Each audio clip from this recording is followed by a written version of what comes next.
Working. Okay, there we go. So the menu for the day is, so I'm just going to give a brief introduction to nano in general, just for a few minutes, so we put a context on everything that I want to talk about. And then we're going to spend most of the time talking about ways in which we can probe nanostructures. So look at them, manipulate them, understand their properties and the relationship between their structure and their function. And we'll take a dive down then into the scanning tunneling microscope and atomic force microscopy and all the different things that can be measured with that. And then we'll say a little bit about, I'll sort of intersperse the talk with some examples of nanoscale engineering. So just very, very quickly, the sort of an overview of the sort of things that I'm going to talk about, and some that I won't, but just to give you an idea of the sort of background that I'm coming from. So the image on the top left, of course I have a laser pointer, but that's no use to anybody else. So over on the left here, so we've got, so these are all images taken with scanning probe microscopes. And the one on the left is, so it's actually C60 on graphite surface, forms nice self-assembled monolayers, image with the scanning tunneling microscope. The next image, so we look at molecular electronics, so making small devices, a few nanometers across, that can contain small numbers of organic molecules. We're interested in developing techniques for probing the electrical properties of organic systems. Then the next image is it's a magnetic force microscope image of permalloy nanodots. So looking at the relationship between the structure and magnetic properties of magnetic nanostructures.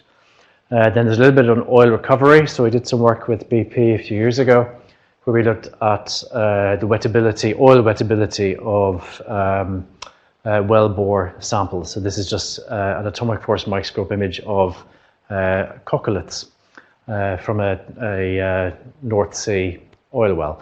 And then on the bottom, there's an image, that's actually an image of a hair. So we do a lot of work with Unilever, looking at, again, the molecular structure of hair using atomic force microscopy-based techniques. So this is a phrase that's often used and misquoted. So many of you will be aware of this talk that Richard Feynman gave in 1959, entitled "There's Plenty of Room at the Bottom." If you read pretty much any PhD thesis or paper on nanotechnology, they'll start with this phrase and they'll say that this was the phrase that kick-started nanotechnology. And the interesting thing is, if you speak to any of the core people who developed nanotechnology at the beginning in the early 80s, they freely admit that they weren't aware of this talk until about 10 years after. And which was a bit disappointing to me, because I thought Feynman started it all off myself. And then there's an image on the bottom right that, again, I want to go into much more detail on this when the time is right. It's a scanning tunneling microscope image of its individual iron atoms on a copper surface, just demonstrating that atoms can be moved at will into desired locations on the surface. So that's, in a way, it's the ultimate nanoscale engineering. Whether it's of any practical use is an entirely different matter, but it's just I want to show you some of the things that are possible. So why is the nanometer such an important length scale? And the main reason is it's to do with the length scales associated with many of the properties of materials. And by that I specifically mean mechanical lengths, so length scales over which strain is felt, electronic mean free path, optical skin depth, magnetic exchange length, chemical bond lengths. And these are all typically in the range of a few fractions of a nanometer to a few tens of nanometers. So once you pattern materials in these length scales, then you start to be able to tailor the way those materials behave. And it becomes very dependent on the geometry. So there are many different definitions of nanotechnology, and the one that's the safest one that I use is that it's the ability to both create and study structures with critical dimensions of the order 1 to 100 nanometers. And that's exactly the length scale at which the scanning probe techniques come to the fore. So how big is a nanometer scale? I'm not going to waste time going through this. But just you've got approximately 11 figures here, all at different length scales. So starting on the top left, you've got a child who's a meter tall, and each image progressively is a factor of 10 smaller. And by the time you go down to the nanometer scale, down here, so the sort of size of a cell membrane is on the order of 100 nanometers thick. You get to a sugar molecule, it's about a nanometer across. Then atoms themselves, well, how big is an atom? It's typically 0.1 nanometers or so. So we're interested in basically the last three feature sizes. And now I'm not going to bother with this particular slide. I've decided I'm going to just speed up a little bit. So how do we actually investigate materials at the nanometer scale? So it started off with optical microscopy. So it's got a resolution on the order of half a micron or so. If you're clever and play with confocal microscopy, you can get it down to about 100, 150 nanometers. Then you can access smaller length scales on the atomic scale by electron microscopy. So you've got SEM, so scanning electron microscopy, TEM, and STEM, which are a very powerful family of techniques, but they require quite special sample preparation. You can't look at samples in vitro or in a liquid environment, not good for biological samples. And there are just microscopy techniques. It's quite difficult to do anything apart from just looking at things. So that's where scanning probe microscopy is so powerful. And because you can both image and manipulate materials at these length scales from a fraction of a nanometer up to microns, tens of microns across. And there's a video that if you get a chance to have a look at, it's worth looking at. It's called "The Boy and His Atom." So it was made by IBM, and I'll tell you in a few minutes why IBM. In 2013. So you can see the image on the left. This is an STM image of a boy, where each dot is a single carbon monoxide molecule that has been positioned at a precise location on the surface. And this is both created and imaged using scanning tunneling microscopy. And again, I shall say a little bit about that in about 10 minutes. So then, what exactly is scanning probe microscopy? So it is, like I say, it's a family of techniques. It's really, once these techniques were developed, that's what really kickstarted the whole area of nanotechnology. And it started in the early 80s. And the basic principle behind scanning probe microscopy is that you have a sharp tip, so a probe. So you have a probe which is placed in close proximity to a sample surface. And you basically, you're making use of the fact that when any two entities come in close contact with each other, or come close to each other, then they start to interact. And what I mean by close is anywhere from a few angstroms all the way to a few hundred nanometers. You get a whole range of interactions ranging from very close, you're dealing with chemical bond formation. If you're a little bit further out, you have van der Waals forces. A little bit further out again, you're sensitive to electrostatic and magnetostatic interactions. So there are a whole range of interactions that we can make use of and actually map these interactions between a test probe and a sample. And we can use that then to map many properties of materials. And the resolution is determined by basically the size of your probe, the distance between the probe and the surface, and the nature of the interaction that you're probing, what its characteristic length scale is. So the primary scanning probe microscope techniques that I want to focus on are the scanning tunneling microscope, where the interaction is it's quantum tunneling between a probe that's a few angstroms away from a surface and a conductive surface, and the atomic force microscope, which has very many different interactions that we can play with. And the way the scanning probe microscope works is that we monitor that interaction. We have a control loop. So we have a sensor which detects the strength of interaction, and we'll say a bit more about that in a few minutes when we look at the specific microscopes. So you sense the strength of the interaction. You have a control loop which monitors that interaction and keeps it at some set value. And then the probe or tip is mounted on an actuator which scans across the surface, and the control loop controls the distance between the probe and the surface in order to control the interaction. So the first was a scanning tunneling microscope. So I'll say a little bit about, so I'll go back and forth between basic principles and application and a bit about the history. So the basic principle is that you have a sharp metal tip, typically made out of tungsten, which is scanned in close proximity to a sample surface. It has to be a conductive surface for this to work. And by close proximity, I mean less than 1 nanometer. And if you apply a small voltage between the probe and the surface, then you get a tunneling current. And if we just look in a little bit more detail, so looking at the probe apex, so we've got a tip. Then, so these little spheres represent individual atoms. So we have a probe tip, which is just a few atomic distances above the surface. If we apply voltage between the tip and the surface, given that they're close enough, we'll get a quantum tunneling current, and basically that's the interaction that we measure. So we scan the tip above the surface, maintaining a constant tunneling current. So the probe will then basically follow the atomic features in order to keep a constant distance away from the surface, which will give us a constant current. And then we can just simply measure how much we've had to move the probe to keep a constant current, and then we can use that to build up an image of the surface.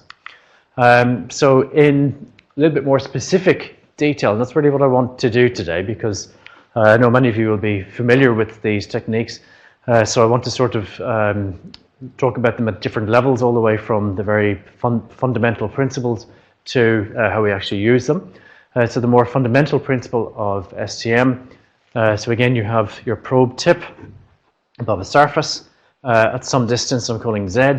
You have electrons flowing back and forth between the tip and the surface, depending on the polarity of the voltage you apply between the probe and the surface. And the best way to get an understanding of what STM is actually doing and measuring is if you look at it from an energetic point of view. So what I've plotted in this figure is, so we're looking at the energy levels that the electrons in this system will see. So if we start off in the tip, so the tip is up here, and so what this plot is showing is an energy level plot starting from the tip, moving through this vacuum gap, and then into the sample. So this shaded region here is they're the electron energy levels within the tip that are filled all the way up to the Fermi energy. So this dark line here that I've labeled here, that's the Fermi energy of the tip. Then likewise, we've got a sample. Now I'm presuming that both tip and sample are metals, so with no band gaps or anything to worry about. So we've got the sample energy levels filled all the way up to the sample Fermi energy. We've applied a voltage between the tip and the sample, and what that's done is it has shifted the Fermi energy of the sample down by an amount EV, where V is the voltage we applied, E is electron charge. So it's shifted the sample's Fermi energy down by that amount. So what we have now is we have an overlap between the filled energy levels of electrons in the tip on the left and the empty energy levels of the sample on the right. So electrons can tunnel across this vacuum gap. So the vacuum gap, so it's got a height of phi, where phi is the work function of the system, of the tip and the sample. I'm assuming they're both the same at the moment.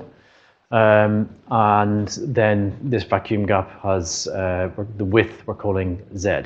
So that's the distance of the tip away from the surface. So how much current is actually going to flow in this situation? Because at the end of the day, what we're measuring in an STM is the current that flows between the tip and the sample, or vice versa. So the current is going to depend on a number of parameters. The first is how many electrons are available in the tip. So that's the density of states of the tip. It's given the symbol rho S. Depends on how many available energy levels there are in the sample. So that's given the symbol rho T, so the density of electronic states in the sample. And then we have the parameters describing this tunneling barrier. So there's the height of the barrier, which is important, the width is important, and that's all encapsulated in something known as the transmission probability. So it's the quantum transmission probability, which is given the symbol T. So the current that flows is given by that expression I've got on the right.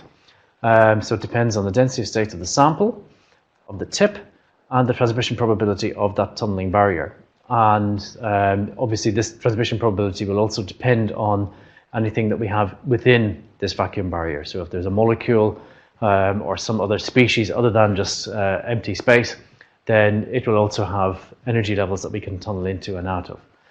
Now we can actually simplify this, thankfully, and the tunneling current roughly follows this sort of exponential format, that the tunneling current, so J is current density, depends on, so it's like I say, it's an exponential, depends on the work function of the tip and sample, and the distance between the tip and the sample. Now I've changed, just to confuse you, I've replaced the distance between the tip and the sample. Instead of Z, I'm calling it D down here.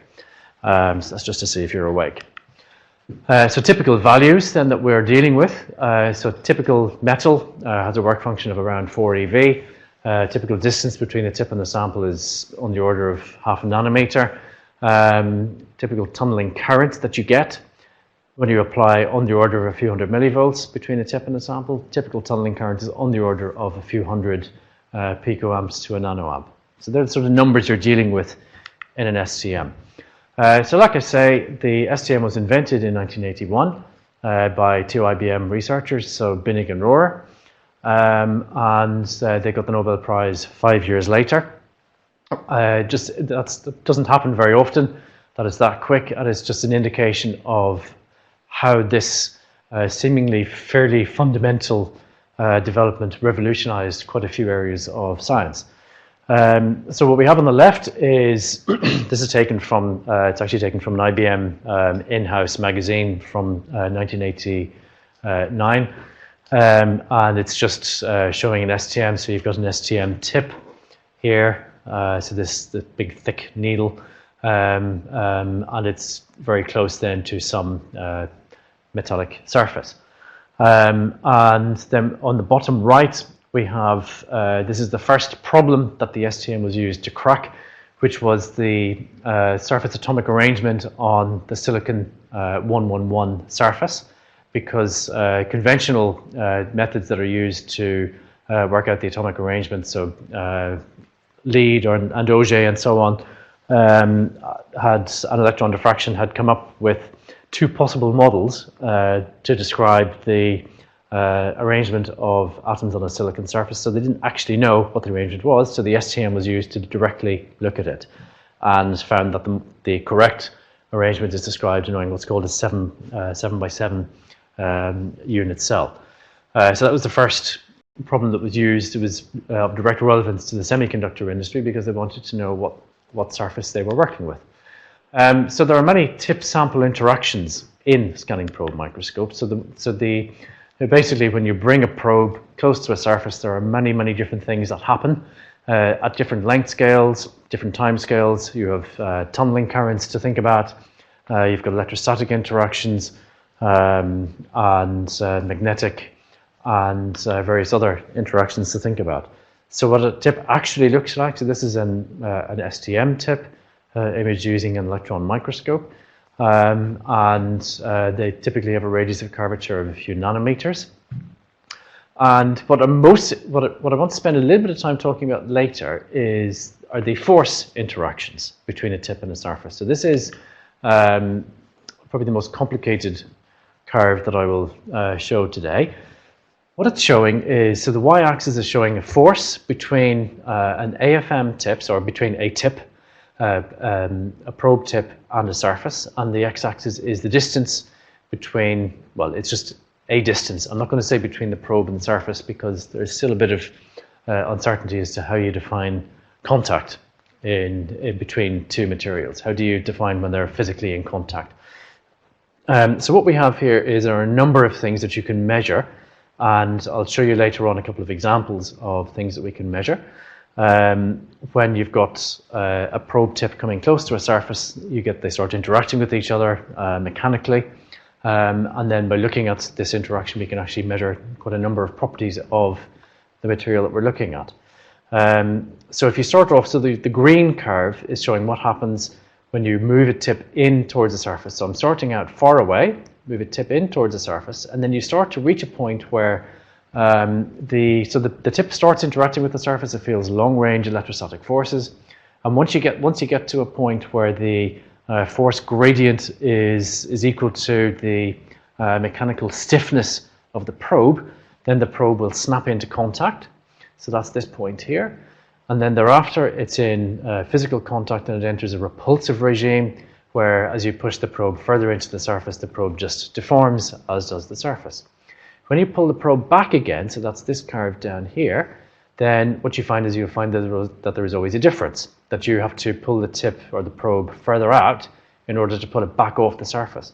And this shaded region gives you the adhesion energy of that system, and which tells you a bit about the energy dissipation of the system. So we can measure all of these properties that I've indicated here. Everything that's labeled here is something that we can measure, and you can use that to then map physical properties of a material. So a little bit more detail on the scanning tunneling microscope. So this is one in our lab. It's a UHV STM. Now STM can be carried out under ambient conditions at the liquid-solid interface, and preferably under UHV. And so this is just, if you have a look at this, you can see, it's quite hard to see actually because of the scale of this. This is inside a vacuum chamber. And so what you have here, so you've got a sample, and then there's a tip. Like I say, it is quite hard to see, but the tip is the same as that image on the previous slide where you see this sharp needle. Then what happens when you look at an STM in action? So this is some work done by a group in Northwestern about 10 years ago, where they built an STM and put it inside an electron microscope. And so just a short video to show you of the tip as it scans over a surface, just to get a feeling for what this thing looks like when it's working. So we've got a tip and it is scanning above a surface. So these are just metal. It's metal that was spattered onto a carbon surface. It's gold on a carbon surface, and the tip is scanning across. Unfortunately, there isn't an image to show what the STM image looks like at the same time, which would have been nice. So that's that. And then the sort of things that we look at, I mean, you can basically use an STM to look at anything that's conductive. So something that we're quite interested in is looking at graphite and graphene. So I'll just show you a couple of examples. So this is an image that we took a few years ago now. At the time, it was the highest resolution STM image of graphene that was in the literature. And so it's the scale bar there is 0.4 nanometers. And each individual dot, each individual bright spot that you see is a single carbon atom. So you can see the individual hexagonal rings. And well, that's basically that.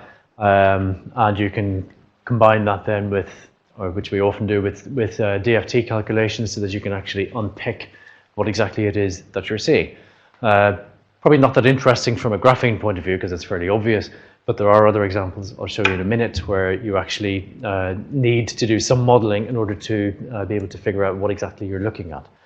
Again, I'm not going to waste much time on this image, but this is just, again, this is actually a graphite surface, and it's what I've called a grain boundary, but it's a bit suspicious calling it that because it's only a single atomic layer thick. And the main point really is just so that it's an STM image, and the bright spots here are regions of enhanced electron density.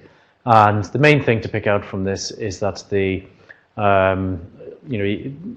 when you're far away from the boundary, as in 3 or 4 nanometers, you just see a nice simple atomic arrangement, the classic arrangement of graphite. Then as you get closer and closer to the grain boundary, it starts to look different, and you start to see all sorts of ring structures and so on. And that's just, it's all to do with the distortion of the density of states of the system near a grain boundary. So these are just an example of the sort of things that you can probe with an STM. I'm just going to show you this bit next.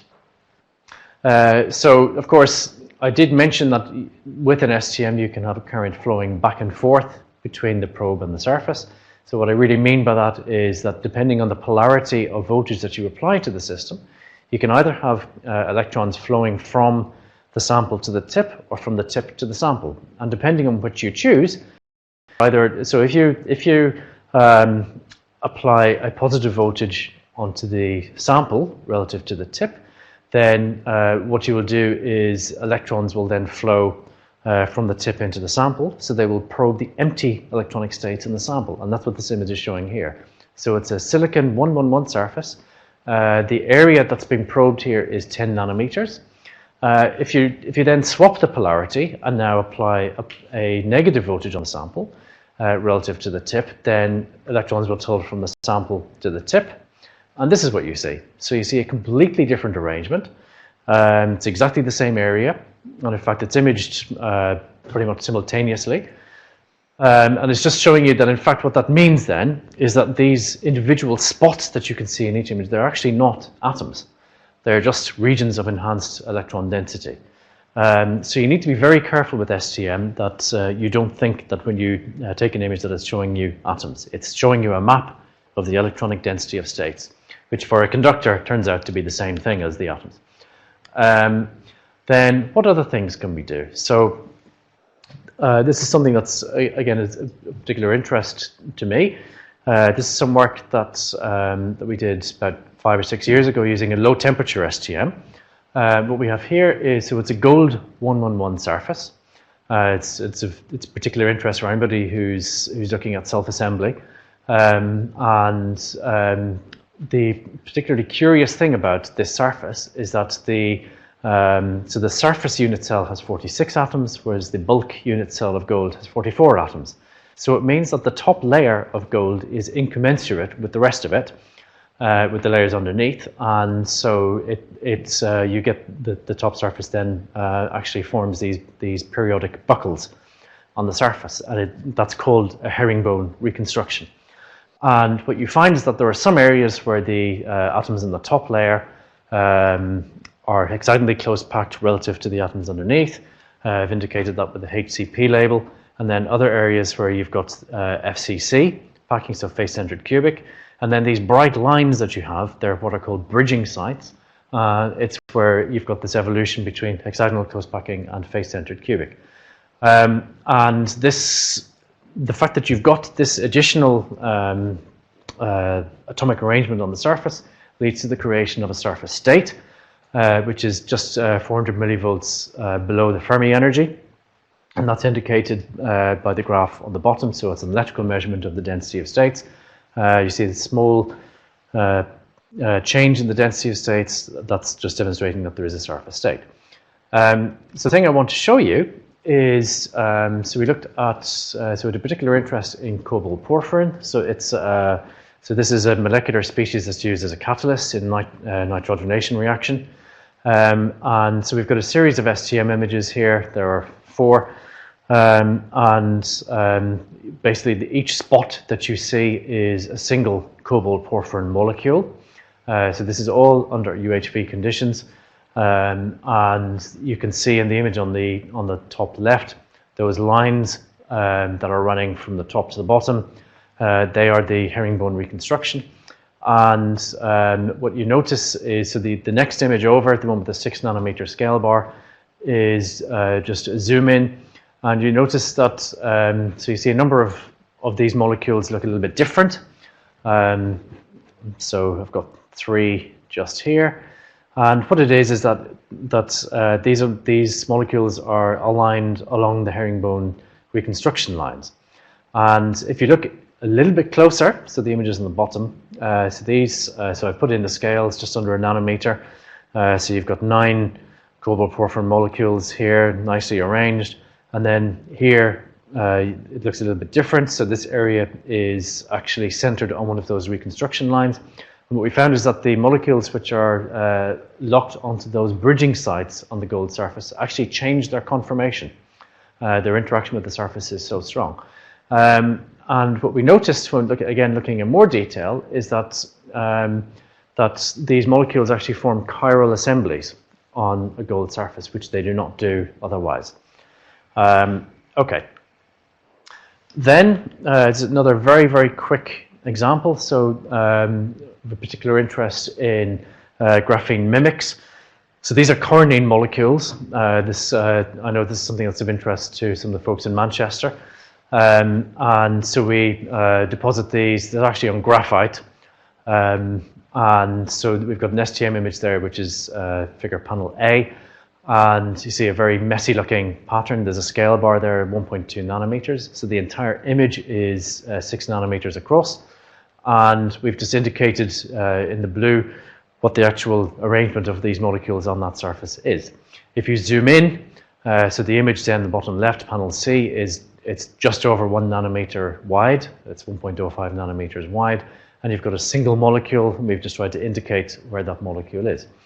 And so that's all well and good, but it's not massively high resolution. I mean, you can just about see each benzene ring, but of course, don't forget that the electrons are delocalized in this system, so it's quite difficult to get atomic resolution under normal conditions. But what we found was that if we, now I wish I could say that this is done by design, like all of these things, it was by complete accident. We found that under certain conditions, we could actually get intermolecular or submolecular resolution, so atomic resolution in these molecular systems. And the condition is that you basically pick up a molecule using the tip, and then by fiddling around, again by chance, getting the right orientation of that molecule on the end of the tip, you can probe different molecular orbitals. And that's what this image is showing, these images are showing here. So panels D, E, and F are showing the same area, 6 nanometers across, on the same surface. So again, it's cornene on graphite, again under UHV conditions. And it's 3 different images taken, not simultaneously, but taken one after the other. In between each of these, the molecule on the tip apex was moved around a little bit. So in order to present a different frontier orbital at the end of the tip. And then you can use that to probe different molecular orbitals. And we only were able to really figure out what was going on after we did some DFT calculations which are shown in the column on the right, which just shows the different arrangement of different molecular orbitals. And so this is just a prime example of the fact that in order to interpret an STM image, you need to know what you're looking at. So you would never use STM to look at a sample that you know nothing about. Because you're not going to learn very much. So I've said a little bit about atomic and molecular manipulation. So this image is from 1990. 1990. It's xenon atoms. So each blue dot that you see is a single xenon atom that has been positioned on a nickel surface. Using a low temperature STM. It was done by Don Eigler in IBM in Almaden. And in fact, it was this image which I was halfway through my undergraduate degree at this point. I saw this and thought, I want to work on this, and I haven't looked back since. And then the image underneath is, so again, if you haven't seen an STM in action, I can forgive you for thinking that this is just somebody playing with Photoshop, but it is actually an STM image of individual iron atoms on a copper surface, and there are so many things happening in this image, it would take one seminar on its own. But each blue pyramidal structure, each feature that you see is a single iron atom.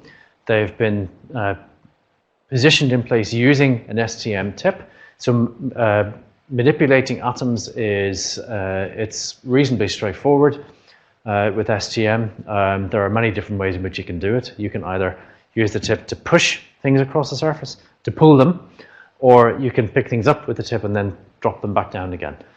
These things are all done. These images, certainly the bottom one was taken by actually dragging atoms along a surface.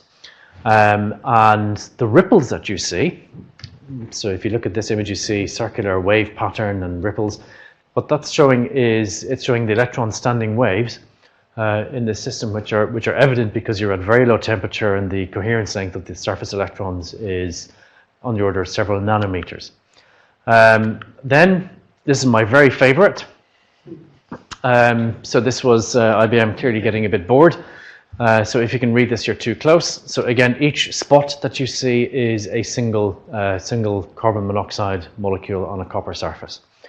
Okay, Then again, this is just reminding you of this video that is worth having a look at, just to show you what you can do with an STM. So these are just different screenshots. So I want to move on to the Atomic Force Microscope because it is far more powerful than the scanning tunneling microscope, and it came about 5 years later by the same people, or some of the same people who invented the STM. So this is just an example of an AFM. It's the one we have, one of the ones in my lab. And the basic idea is that you also have a sharp probe tip that's got atomic dimensions. In fact, I'll just zoom in. So that's what an AFM tip looks like. A sharp one can have a radius of curvature of a few nanometers. These tips are mounted on a cantilever beam, which acts as a generalized force sensor. So when a tip comes close to a sample surface and starts to interact with it, then that's manifested as a bending of that cantilever beam, which we can measure with very high resolution. And it's typically done using what's called an optical lever. So you have a laser beam which just shines on near the end of the AFM cantilever, and as that cantilever scans over the surface, that laser beam becomes deflected, and you can measure its position using a 4-quadrant photodetector. And there are many, many different things that you can do. And the most common mode of AFM is called dynamic mode or tapping mode, where you oscillate the cantilever near its mechanical resonance or near one of its mechanical resonances, because then you not only can measure the deflection of the cantilever, but you can measure its oscillation resonance characteristics, such as its amplitude and phase, which opens a whole suite of material property measurements to you. So to, again, give you some examples. So this is some work also done by IBM. So this is actually an AFM image of a pentacene molecule. And just to give you an example, so the bottom left, panel B, is an STM image of the same system, where you can just see a sort of loosely defined electron cloud. But then with the AFM mode, you can actually image individual bonds. And that's the beauty of this. You can image bonds rather than atoms. And the way they do it, and again, this is completely serendipitous, that they were working on what's called non-contact AFM. Again, it's a form of resonant AFM done, again, under UHV conditions at 77 Kelvin. And what they do is they pick up a carbon monoxide molecule on the end of the tip, and that allows them to then be able to resolve these subatomic or bond level features. Now, this has been applied, as many of you will be aware, quite recently over the last year or two, to looking at asphaltenes, so single asphaltene molecules. So these are just two examples that have come out of the IBM group. So they're doing work with Shell, and so the image on the left is an asphaltene from coal, and the right is from petroleum.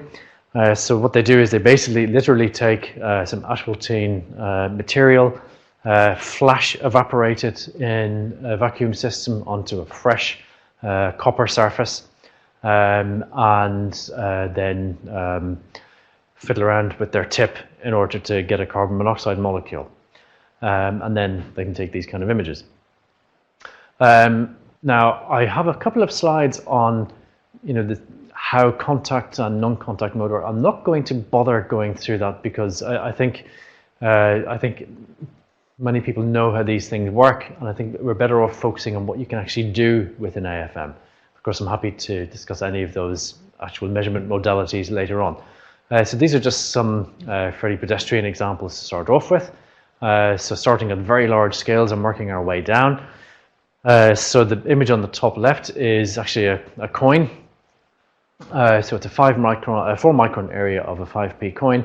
And really all I just wanted to show is that you can see how a little bit about how the coin was cast. I don't mean tossed in a gambling sense. I mean how it was formed. You can see individual grains, and you can see that they're pressed together, and that it was. You can get some idea about the heat treatment that the coin underwent during its fabrication just by looking at the grain size and the morphology. Below that, we've got a red blood cell. So again, they're 8 microns in diameter, And a lot of AFM work has been done on these, actually looking at plasmid membrane proteins. You can look at DNA, and we've done, again, some work looking at amyloid fibrils. So these are associated with many degenerative diseases, and AFM is a very powerful technique to apply to looking at amyloid fibrils. So that's just basic imaging, but we're interested in what you can do beyond that. Again, I have a slide that I'm not going to say much about. It's better to talk about the actual results. But there is a technique known as phase imaging, which is standard in all AFMs. When you operate in resonant mode, so oscillating the cantilever near its resonance, then if you track the phase of the cantilever relative to the driving signal, then by monitoring changes in the phase, you can extract a little bit of information about the mechanical properties of the surface you're looking at. It's completely qualitative, but nonetheless, it gives you useful information. So what can you measure with an AFM, so with phase information? So this is just an example. It's coronene molecules again on HOPG. So these were actually sputtered on, whereas the previous examples that I showed you of coronene on HOPG, they're actually sublimed. Whereas these are sputtered, and you see a number of different features in the image on the top. So you see some areas where higher resolution images indicate that the molecules are actually nicely ordered in a monolayer. You've got some areas that are totally disordered, and then you've just got plain HOPG. So the topography actually tells you quite a lot, but if you look at the phase image below, it's got an awful lot of contrast, and you see that there's completely different phase from ordered and disordered areas of these molecules, and which is different again from HOPG. So again, it's indicative of different. It's telling you that there's a different force gradient that the tip is experiencing, which you can ascribe to different mechanical properties. And these are just a couple of images. That's gold on mica, just showing individual atomic terraces. We do some work with colleagues in Oxford looking at iron nanoparticles that are using catalysts. So again, this is the fairly bog standard stuff that you can do. This is a graphene device, so we're interested in graphene devices, and I'll show you some data in a few minutes, where if you just take a conventional topographic image using an AFM with these sort of devices, it's really difficult to see where the graphene is, because you typically are putting electrodes that are tens of nanometers thick on a piece of graphene that's less than 1 nanometer thick, and it's quite hard to see anything. But if you look at the phase, which this is a phase image, then the graphene is immediately obvious. So I'm just, forgive me as I scan through, because I'm most interested in mechanical properties, and that's what I want to spend the last sort of 10 minutes talking about. So we've been working on a technique for the last number of months where that goes beyond the sort of qualitative sort of pretty pictures that you get from phase images and into the quantitative realm of material property measurement. So the basic principle is that you oscillate. So it's a form of contact mode. It's a cross between contact and tapping mode. So the tip is in contact with the surface, and you periodically oscillate the tip. So to basically push it into the surface and then pull it back out again, and so that you can explore the whole way from direct mechanical contact to you can measure short-range interactions and long-range interactions. And you can use this to map or to measure at a single point. You can map the elastic modulus of the surface, the amount by which the surface becomes deformed by the probe as the probe pushes into it. You can measure the adhesion force between the probe and the surface. You can measure the adhesion energy between the probe and the surface. And it's all done using recent developments in AFM, where we have closed loop scanners in all three directions, which means that when you push a tip or move a tip, you know how much you're actually moving it by. And if you know the mechanical properties of your cantilever, which you can now measure quite accurately, you can, by looking at the relative motion of the cantilever on the surface as you push a tip into a surface, you can actually extract information about how the surface is responding. And with appropriate contact mechanics models, you can then extract information about the what the tip is doing. Now we've done a lot of work on this actually for BP and for other industrial partners, which I'm not going to show you today because we're not allowed. So I'm going to show you some general stuff, and which I've taken from the NTMDT site. So that's a company that manufactures AFMs, because they've got some really nice representative information, and they're happy for me to show you today. So what we've got is we've got some carbon nanotubes on a silicon surface, you see there, and so this is just an example. You can simultaneously map the conductivity, so if you've got an electrically conductive tip, and the elastic modulus of the surface. And it's not just pretty pictures, but there are actual numbers to this that you can do quantitative mapping. Another example, this is a particular favorite of mine, is so we've got fluorinated alkanes on graphite. So the scale, the entire image, each image is 1 micron across. This information, the 3 images on the left, so height, adhesion, and stiffness, were all taken simultaneously. And so you see these ordered layers of alkanes on the surface. And you can see that different layers with different molecular orientation have different adhesion and different stiffness. And they also, if you look at the image on the top right, so that's an image that was taken just after, it's showing the surface potential. So by surface potential, what I mean is the contact potential difference between the probe tip and the surface. So these are things that you can measure with AFM, and it opens up so many possibilities apart from just basic topography imaging, which was where we were all at just a few years ago. Basically it's like being in a cot, and now we're in the whole playground. And so where that opens into then is, so this just have a few slides on functional materials, because this is now bringing everything together from surface sort of surface probing, manipulation, patterning, surface engineering. It all comes together with these next couple of examples I want to show you. So ferroelectrics are ubiquitous, as many of you know.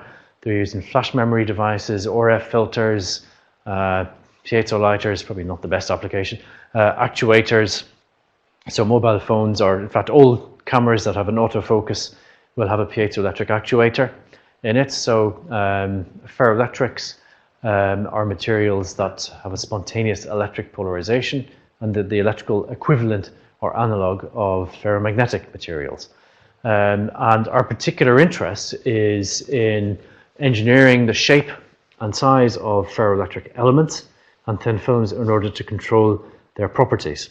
So a specific goal is to, and I did some work with Samsung on this, is to create higher density data storage devices using ferroelectric materials.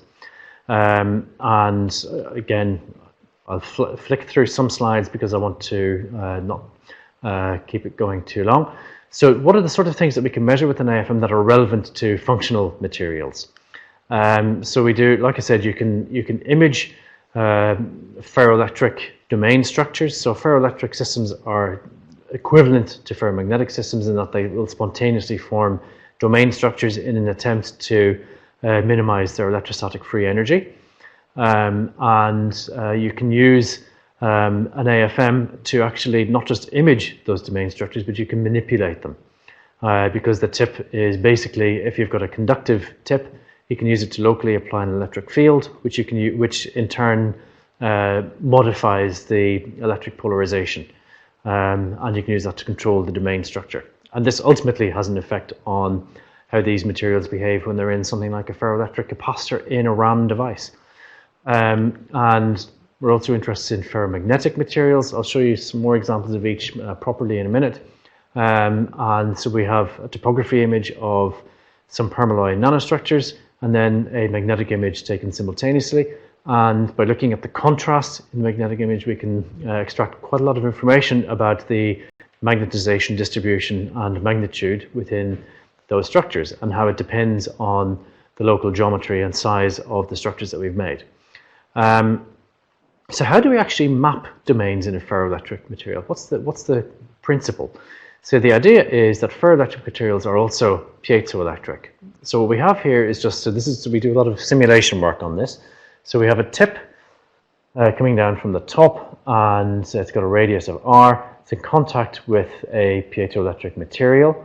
So the bottom panel is showing the electric field that's emanating from the tip in our piezoelectric material. It creates, or it induces, an electric polarization, which is as shown here. So again, this is just a first principle calculation that we do. And so the main point really just showing you that the size of area that's being probed is comparable to the radius of curvature of the tip. And so you can get really quite high resolution with this. So the idea is that because these materials are piezoelectric, the electric field that you apply actually induces a strain in the surface, which causes the surface to deform. And it may only be a few picometers, but we can measure that quite easily with a good AFM. And then we can use this to map the domain distribution. It's a very complicated system, as you can imagine, because there are many different interactions occurring all at the same time. But we've got a good handle on this because you've got surface charges to think about, long-range electrostatic forces, you've got piezoelectric forces, electrostriction, all sorts of things occurring at the same time, which contribute to what you see in a typical image. The most important thing is, what can we actually do with this? So we can engineer domains. So this is the typical propaganda that we do. And in fact, the very first image that I showed on the opening slide is one like this, where we've engineered, using domain engineering, we've engineered the BP symbol. This is the University of Cambridge crest. This is a 12 micron area. So it's a polycrystalline PZT film. So it's the most commonly used piezoelectric ferroelectric material. Simultaneously, we've got what's called a phase image, which is showing the electric polarization of the surface. This is a map taken just a few minutes later in what's called Kelvin probe mode. So it's, again, a form of atomic force microscopy where you map surface potential. So again, my aim for today is not to just confuse you, but it's just to give you an idea of the sort of things that we can measure. Just a few more things to go through. So again, it's surface engineering and structure mapping and so on. So I just want to tell you about some work we did with Samsung. So the idea was to create a new type of spin valve device using and also have some magnetic logic. And so the idea was to create nanostructures that are magnetic, control their magnetic properties through their size and geometry. We simulate, using first principles of micromagnetics, what the magnetic characteristics should be like, and then we test all of it using an atomic force microscope. And so the idea is, so on the left, you've got an electron micrograph of some devices that we made. Then the next panel, the simulate bit, is just showing, so we did calculations. That's actually, the top image is a magnetic force microscope tip. So it's an atomic force microscope tip that's got a magnetic thin film on it. So it becomes sensitive to magnetic forces between the tip and the surface. And so we modeled the interaction between the probe and the surface in order to be able to determine what we're measuring. And then the bottom is showing a simulated magnetic force microscope image, which you see the real thing on the bottom left. And again, more interested in showing you the next. This is actually something that was just done by a member of the group last week. So we're interested in, so what we have here is, it's a graphene device. So you see the scale bar, this is an AFM topography image. We've got iron electrodes on, so the yellow structures that you see are iron electrodes. They're 30 nanometers thick, and they're on CVD graphene. And what we do is we put this into the AFM, which has a magnetic field generator in it. And we can take MFM images, so showing the magnetic domain structure and what it's doing. So what I've got is I've created a small movie showing these magnetic force microscope images as a function of the applied field. Now, the image that you see it's upside down compared to the actual device. So if you notice from the actual device, the thinnest line that we have is on the bottom. In the magnetic force microscope image, the thinnest line is on the top. So bright areas are areas where the magnetic field, net magnetic field from these lines, because they are magnetic, they're made out of iron, is pointing upwards, and the dark areas are where it's pointing downwards. So what we've done is we've cycled the magnetic field. The field is being applied along the x direction, and it's applied first of all in the positive x direction, then negative, then positive, then negative. And so what you'll notice is at the ends of these lines, basically they all switch at different times, which is what you would expect given the fact that they're different sizes. So this is what you can do with a magnetic force microscope. So you can probe these different processes happening in not exactly real time, but near enough.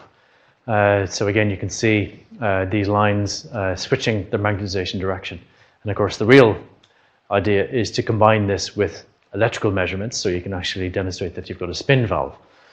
Then the last topic for 1 minute is about exploring oil-rich chalk surfaces. So this is a project that we had with BP.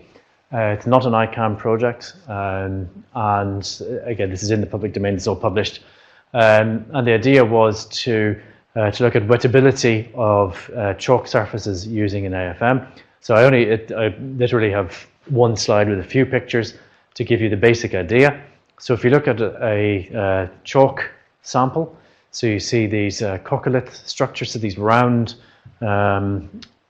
platelet structures. So these are just the coccoliths that make up the chalk. It's in between these pores you have oil. And the idea is that it is known that these surfaces should be oleophobic, but in some areas they turn out to be oleophobic and others oleophilic. And so with AFM, with chemical force microscopy, so again it's all these names, but chemical force microscopy is a branch of AFM where you functionalize the AFM tip with a molecular layer, which basically you can have it that it's either acidic or basic or hydrophilic or hydrophobic. And by monitoring the force between the probe and the surface, you can actually determine if you have regions on the surface that are hydrophilic or hydrophobic. And that's the basic idea. And so this is again an AFM image of a number of those coccoliths on the surface. This is pushing AFM very much out of its comfort zone because these are very rough surfaces, which lead to very frustrated postdocs. And what we have here is, so just to zoom in on a slightly larger than 500 nanometer area. It's actually on top of one of these coccolith platelets. And what you have is, so the topography on the left, the variations in height are in the order of a few nanometers, so there's not a lot going on. And if you look at the adhesion energy and the pull-off force, which is the adhesion force, and measure the force between the tip and the surface, what you see is you see areas where you've got a high pull-off force, so they're the bright areas, and so there, and there mainly, and you've got areas where you have a low pull-off force. And the point is that this is just, coccoliths are effectively calcite, but the surface chemistry does vary quite significantly from one area to another, and it seems to have a characteristic length scale of these patches of different hydrophobicity or hydrophilicity, which is on the order of 100 nanometers. So you do have patches on the surface that have different wettability.